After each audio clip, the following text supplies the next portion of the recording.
Hello dear student, কেমন আছো? I hope প্রত্যেকে ভীষণ ভালো আছো।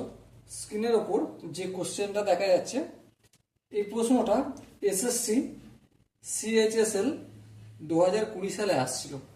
সো এটা একটা প্রিভিয়াস ইয়ার কোশ্চেন বলতে পারো। এটা আমরা খুব ভালোভাবে পড়ব। ওকে, কি বলেছে দেখো, the some of number of male and female student in an institute is 100.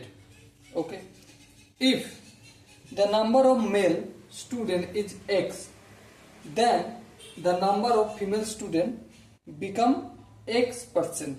Okay, of the total number of student. Okay, find the number of male student. চলো আমরা একটা কাজ করি। কি কাজ? ইনস্টিটিউটের কতজন স্টুডেন্ট আছে? 100 জন স্টুডেন্ট আছে। ওকে, তাদের মধ্যে মেল এক্স বলে দিয়েছে। হ্যাঁ, তাহলে ফিমেল কতজন? ফিমেল হবে 100 মাইনাস এক্স। বলো, এখানটা কি বুঝতে অসুবিধা রয়েছে? আই হোপ অসুবিধা নেই। আবার ফিমেল আর একটা বলে দিয়েছে, ফিমেল সমান কত? এই 100 জনের x%। কত পার্সেন্ট? x%। তাহলে এই এফটার জায়গায় আমি এটা পুট করতে পারি। হ্যাঁ, পুট করতে পারি। তাহলে 100 এর জায়গায় ইন্টু দিলাম x/100 equal to 100 minus x. আশা করি এখানটা প্রত্যেকের বোঝা গেছে। উপরের 100 নিচের 100 ক্যান্সেল আউট হলো। হ্যাঁ, তাহলে কি থাকলো?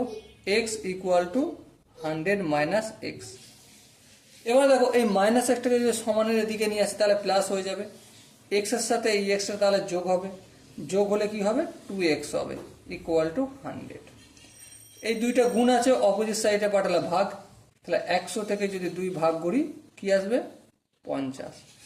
সো আমরা মেল স্টুডেন্ট কতজন বলেছিল? এক্স। সো এক্স এর মান কত বেরোলো? 50।